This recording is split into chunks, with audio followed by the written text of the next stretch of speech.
ನಮಸಿದ್ಧೇಭ್ಯ.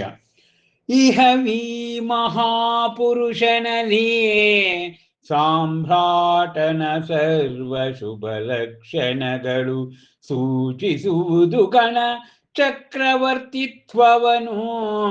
ಶಂಖ ಚಕ್ರ ಗದೆ ಇತ್ಯಾದಿ ಗುರುತುಗಳು ಮತ್ತ ಉನ್ನತ ಊರ್ಧ್ವರೇಖೆ ಗುರುಭುವಿಗಳ ಉತ್ಕೃಷ್ಟ ಪರ್ವತ ಸಮತಲವು ಇಹವು ಇವನಲ್ಲಿ ನಿಮಿತ್ತ ಶಾಸ್ತ್ರದಲ್ಲಿ ಅರಹುವ ಧರ್ಮನೇತೃ ಚಕ್ರವರ್ತಿ. ಮತ್ತ ಭಾಗ್ಯಶಾಲಿಯ ವರ್ಣನೆಯ ಸಮಸ್ತ ಲಕ್ಷಣವು ತಿಳಿಯುವುದೆನಗೆ.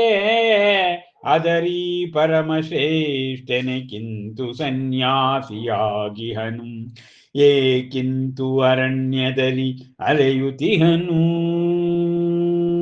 ಅಂತೆ ಅರಸುತ್ತಿರಲವನು ಸಮಾಧಾನವನು ತನ್ನ ಸಂದೇಹಗಳಿಗೆ ದೊರೆಯಿತದಕ್ಕೆ ಉತ್ತರವು. ಓರ್ವ ಭದ್ರ ಪುರುಷನಿಂದ ಬಗೆ ಮಹನೀಯನೇ ಇವರಾದರು ಜನ್ಮತಃ ರಾಜಕುವರರು, ಅಂತೆಯೇ ಧರ್ಮ ಸಾಮ್ರಾಟರು ಸಾಲದೆಂಬಂತೆ ಆಗಿ ಹರಿವರು ಆ ಮೋಕ್ಷ ಮಾರ್ಗದರ್ಶಕರು. ನಿರ್ವಾಣ ಚಕ್ರವರ್ತಿಗಳ ಅರಿತು ಮಹಾಮುನಿಯ ಮಹತ್ವವನ್ನು ತೆರಳಿ ಅವನಿದ್ದೆಡೆಗೆ ಅರ್ಚಿಸಿ ವಂದಿಸಿ ಪೂಜ್ಯ ಭಾವದೆ ಹಿಂದಿರುಗಿದನಾ ಶಾಸ್ತ್ರಜ್ಞನು ತನ್ನೂರಿಗೆ. ಬಳಿಕದಲ್ಲಿಂದ ವಿಹರಿಸುತ್ತ ತೆರಳಿದನಾ ನಾಳಂದಕ್ಕೆ ಮಹಾವೀರನ್. ಅಂತೆ ನಿರ್ಧರಿಸಿದನವನು ಕಳೆಯಲಲ್ಲಿಯೇ ಆ ಚಾತುರ್ಮಾಸದ ಅವಧಿಯನು ಕಳೆವಂತೆ ಮೌನದಲ್ಲಿ ರಾತ್ರಿಯನು ಹಂಸರಾಜನ್.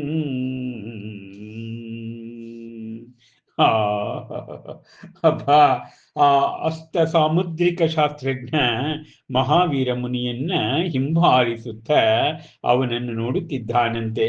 ಈ ಮಹಾಪುರುಷನಲ್ಲಿ ಸಾಮ್ರಾಟನ ಸರ್ವ ಶುಭ ಲಕ್ಷಣಗಳಿದ್ದಾವೆ. ಗಣಚಕ್ರವರ್ತಿತ್ವದ ದ್ಯೋತಕ ಇದೆ ಇವನಲ್ಲಿ. ಶಂಖ ಚಕ್ರ ಗದೆ ಇತ್ಯಾದಿ ಗುರುತುಗಳು ಇವನಲ್ಲಿದ್ದಾವೆ. ಮತ್ತೆ ಉನ್ನತ ಊರ್ಧ್ವರೇಖೆ ಇದೆ. ಗುರುಭೂವಿಗಳ ಉತ್ಕೃಷ್ಟ ಪರ್ವತ ಸಮತಲದ ಹಾಗೆ ಇವನಲ್ಲಿ ಧರ್ಮನೇತೃ ಚಕ್ರವರ್ತಿತ್ವ ಇದೆ. ಭಾಗ್ಯಶಾಲಿ ಇವನು. ಸಮಸ್ತ ಲಕ್ಷಣವೂ ಕೂಡ ಇರ್ತಕ್ಕಂಥ ಇವನು ಪರಮಶ್ರೇಷ್ಠ.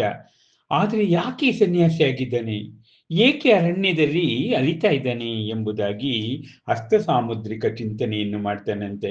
ಹಾಗೆಯೇ ಆ ಅರಸುತ್ತಾ ಇರ್ತಕ್ಕಂಥ ಇವನ ಸಮಾಧಾನ ಸಂದೇಹಗಳಿಗೆ ಓರ್ವ ಭದ್ರ ಪುರುಷನಿಂದ ಉತ್ತರ ಸಿಗುತ್ತೆ. ಮಹನೀಯರೇ, ಭದ್ರ ಪುರುಷ ಹೇಳ್ತೇನಂತೆ ಹಸ್ತ ಸಾಮುದ್ರಿಕನಿಗೆ, ಇವರು ಜನ್ಮತಃ ರಾಜಕುಮಾರರು ಹುಟ್ಟಿ, ಅಂತೆಯೇ ಧರ್ಮ ಸಾಮ್ರಾಟರು ಹುಟ್ಟಿದಾಗಲೇ ಧರ್ಮದ ಸಾಮ್ರಾಟರವರು. ಮತ್ತೆ ಅವರು ಮೋಕ್ಷದ ಮಾರ್ಗದರ್ಶಕರು. ಇವರು ಹಿ ವಿಲ್ ಬಿಕೇಮ್ ಎ ತೀರ್ಥಂಕರ. ತೀರ್ಥಂ ಧರ್ಮಂ ಕರೋತಿ ಇತಿ ತೀರ್ಥಂಕರಾಹ. ಮತ್ತೆ ಅವರು ನಿರ್ವಾಣ ಚಕ್ರವರ್ತಿಗಳು. ಚಕ್ರವರ್ತಿ ಪದವಿಯಲ್ಲೇ ನಿರ್ವಾಣವನ್ನು ತೆಗೆದುಕೊಂಡಂಥವರು ಎಂದು ಆ ಮಹಾಮುನಿಯ ಮಹತ್ವವನ್ನ ಅವನು ಹೇಳ್ತಾನಂತೆ. ಆಗ ಆ ಶಾಸ್ತ್ರಜ್ಞ ಆ ಮಹಾವೀರ ಮುನಿ ಇದ್ದ ಬಳಿ ಹೋಗಿ ಪೂಜ್ಯ ಭಾವದಿಂದ ನಮನವನ್ನು ಮಾಡಿ ತನ್ನೂರಿಗೆ ಹೋಗ್ತೇನೆ ಹಸ್ತ ಸಾಮುದ್ರಿಕ. ಹೀಗೆ ಬಳಿಕ ಮಹಾವೀರ ಮುನಿ ಸಂಚಾರ ಮಾಡುತ್ತಾ ನಳಂದಕ್ಕೆ ಆಗಮಿಸ್ತಾರೆ. ಅಲ್ಲೇ ಚಾತುರ್ಮಾಸವನ್ನು ಮಾಡೋಣ ಎಂಬುದಾಗಿ. ಹೀಗೆ ರಾತ್ರಿಯ ಸಮಯದಲ್ಲಿ ಹಂಸರಾಜ ಮೌನವಾಗಿರ್ತಾನೋ ಹಾಗೆ ಚಾತುರ್ಮಾಸ 4 ತಿಂಗಳ ಕಾಲ ನಳಂದದಲ್ಲಿ ಉಳಿಯುವ ಯೋಚನೆಯನ್ನು ಮಾಡಿ ಸಂಕಲ್ಪವನ್ನ ಮಹಾವೀರ ಮುನಿ ಮಾಡ್ತಾರಂತೆ ಅನ್ನೋದು. ಒಟ್ಟಿನಲ್ಲಿ ಮಹಾವೀರ ಮಹಾದರ್ಶನದ ಆ ಕೇವಲ ಜ್ಞಾನ ಸಂಪುಟದ ಏಕಿಂತು ಸನ್ಯಾಸಿಯಾಗಿಹನಿ ಚಕ್ರವರ್ತಿ ರಕ್ಷಣೆನು ಎಂಬ ಭಾಗ ಮುಗಿತಾ ಇದೆ. ನಾಳೆ ಸೋಪಾನ 6 ಸರಿಯಿತಾ ಸಮಯ ನಿರ್ಝರಿಯವನ ಶಿರಶಿಖರದೆತ್ತರದಿ ಎನ್ನುವ ಕಾವ್ಯವನ್ನ ನಾವು ತಿಳಿದುಕೊಳ್ಳುವ ಪ್ರಯತ್ನವನ್ನ ಮಾಡೋಣ. ಒಟ್ಟಿನಲ್ಲಿ ಕಾವ್ಯ ಅದ್ಭುತವಾದಂಥದ್ದು.